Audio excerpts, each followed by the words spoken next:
O Senhor esteja convosco. Proclamação do Evangelho de Jesus Cristo, segundo Mateus.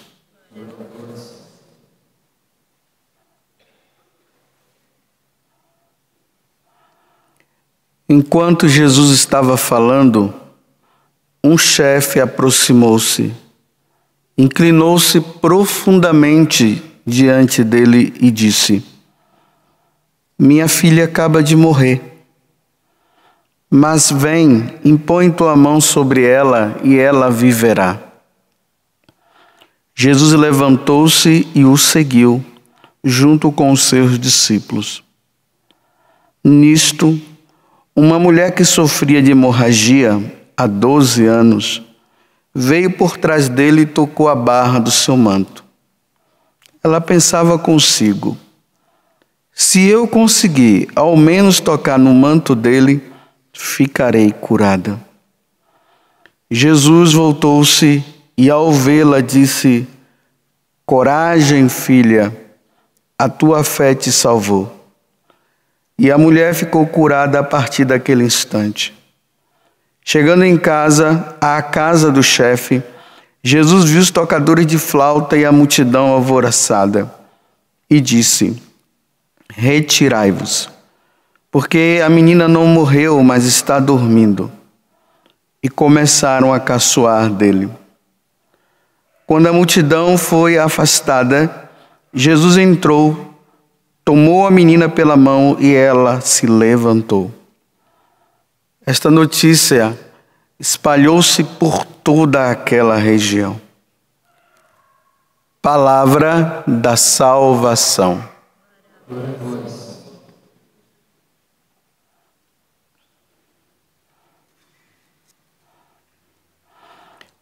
Essas duas situações, narradas no Evangelho de hoje, elas estão unidas. São dois fatos unidos e que nós vamos ver no decorrer da homilia.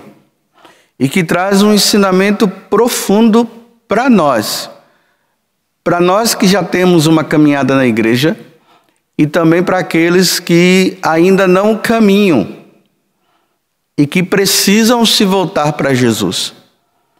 Então vejam essa senhora, essa mulher que tinha essa hemorragia já há 12 anos. Nos outros evangelistas, Lucas e Marcos, falam que ela já tinha tentado de todas as formas ser curada. Ela já tinha procurado médicos e tudo, mas ela não conseguia essa tal cura dela. Até que ela toma uma atitude. Ela ouviu falar de Jesus, que Jesus estava fazendo um monte de cura. Então ela se dirige para Jesus e diz assim: "Bem, se eu tocar nele, eu vou ser curada." E ela vai. E ela toca. Os outros evangelistas é que narram, né? Que no meio da multidão Jesus começa a dizer: "Quem foi que me tocou?" Os apóstolos começam a dizer: "Mas como essa multidão aqui, como é que você pode saber de alguém que está tocando no Senhor?" Aí Jesus olha para a mulher.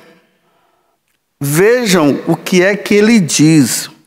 Ele diz: "Coragem, filha, a tua fé te salvou." Ora, Jesus deveria ter dito assim para ela: "Coragem, filha, a tua fé te curou." Não, ele diz: "A tua fé te salvou." E aqui, mais uma vez, eu falo para vocês aquilo que eu falei esses dias. Jesus não veio nos curar de uma enfermidade, simplesmente uma enfermidade física. Ele fez isso para que as pessoas se voltassem para ele e vissem naquele homem Deus, o Deus que veio nos salvar. Na verdade, Jesus ele veio nos salvar. Ele salva aquela mulher, ela agora, diante de Jesus, e diante dessa cura que Jesus fez, que foi completa, Jesus diz para ela: eu te salvo. Para aquelas pessoas que estão longe de Deus e que estão andando no caminho do pecado, e principalmente que vive numa ação de pecado mortal contínua, ela só se salvará se ela se voltar para Jesus. Se ela não se voltar para Jesus, se ela, tocada pela graça, ela não tomar essa atitude dessa mulher, se pelo menos eu tocar nele, eu serei salvo. Se a pessoa não tomar essa atitude, ela não vai se salvar. Talvez na sua família você tenha pessoas que não têm uma caminhada com Deus, ela não quer saber de Deus de coisa nenhuma, e até faz gozação de você, porque você tem uma caminhada. Você vai precisar, nós vamos precisar, porque na minha família também tem, nós vamos precisar rezar muito e pedir a Deus, nós vamos precisar fazer penitências. O jejum é necessário nesse tempo, para que essa pessoa, ela sendo tocada pela graça de Deus, ela possa tomar a atitude: eu preciso voltar para Jesus. Meus irmãos, se essas pessoas não fizerem isso, elas não se salvarão.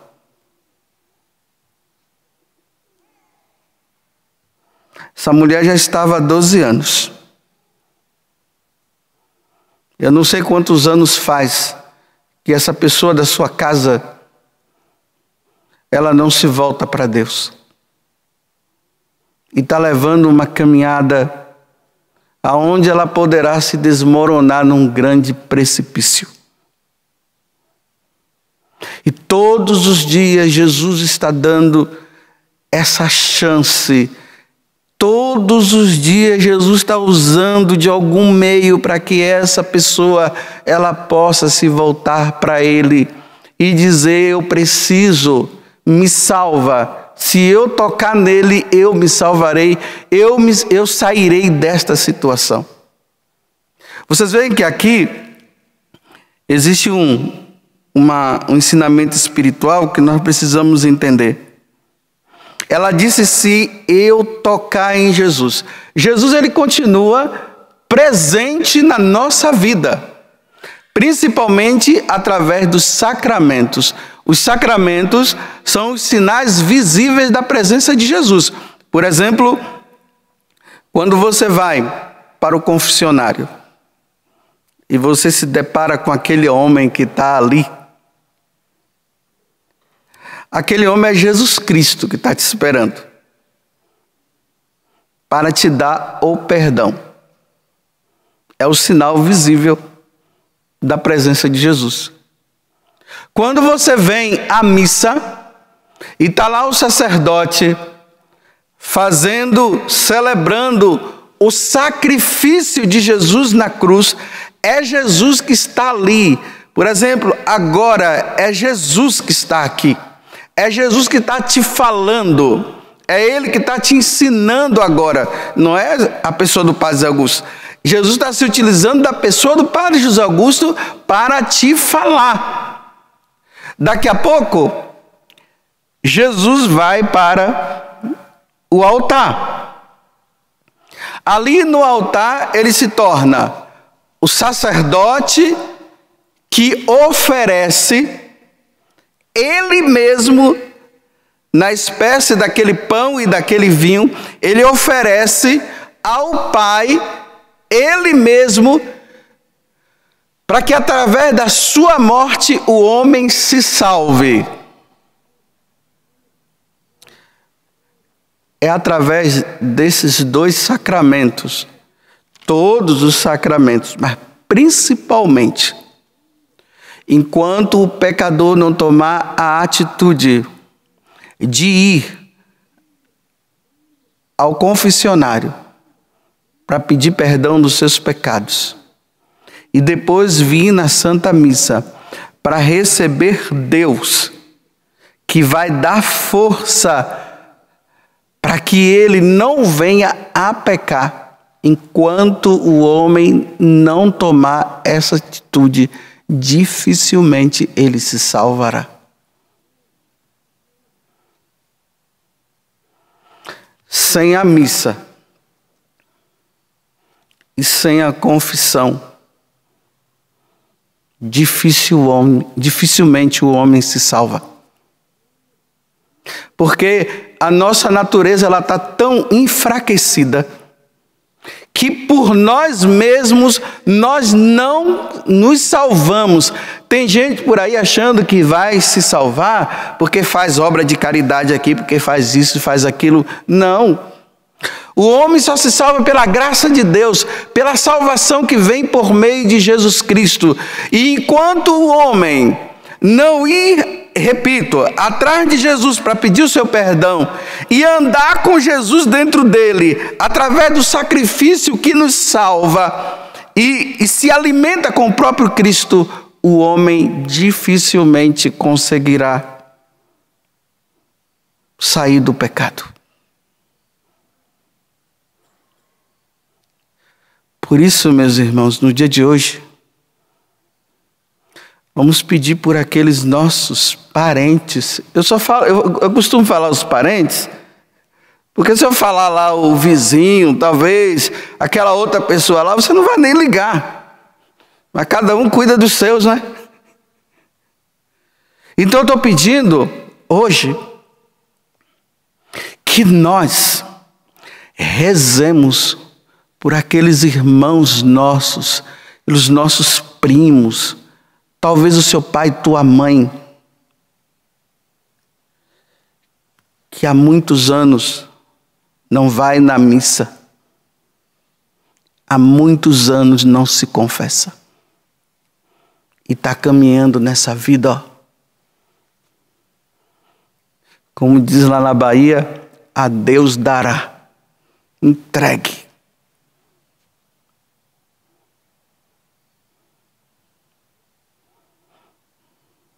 Ao mesmo tempo, agora para nós que já temos uma caminhada com Deus, nós tomemos cuidado, porque Satanás, ele vai fazer o possível e ele não vai se cansar enquanto isso não acontecer, de levar você a sair, a deixar a missa e deixar o sacramento da confissão. Tem pessoas assim, né, que elas vão na missa, tem até o hábito de ir na missa, mas elas não se confessam. É um prato cheio, o diabo está contente com isso. Primeiro que já comunga em pecado mortal, porque o acúmulo de pecado vai se tornando mortal. E a pessoa acaba achando que ela não é pecadora mais.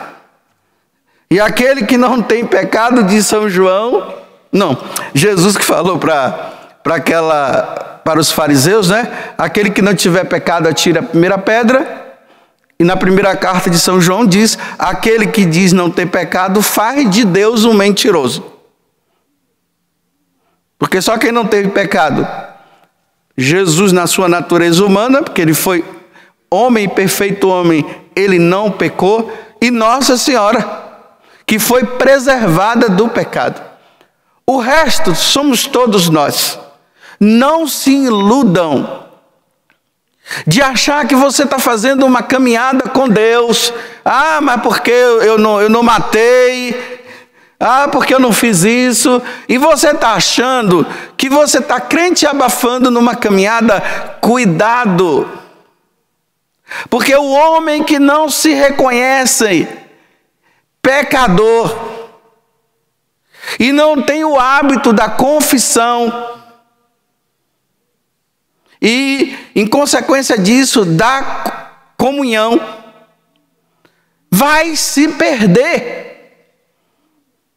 É interessante que tem pessoas que dizem assim, olha, elas vão na igreja e elas dizem assim, elas estão em situação de pecado, ela sabe que ela está, ela não sai da situação de pecado, ela vai na igreja e ela diz assim, eu não comungo. Como se o fato dela não comungar tivesse preservando ela da situação que ela está, que é de pecado. Você já parou para pensar que você não comunga porque você está em pecado? Então, se você não comunga porque você está em pecado, então você deve comungar. Mas para você comungar, você tem que sair do pecado. Você não sai do pecado e não comunga. E realmente não deve comungar se você estiver em pecado. Mas você não sai nem de uma e nem de outra situação. Então, você está caminhando para onde? Para o abismo. Você tem que sair desta situação. E a pessoa fica assim, não, mas eu não comungo. Só existem duas condições para a pessoa não comungar. Se ela estiver em estado de pecado mortal e se ela não for batizada na Igreja Católica. Então, se você está dizendo, eu não posso comungar, então você está numa situação difícil diante de Deus. Então você precisa sair da situação. Para você sair da situação, você precisa buscar o confessionário.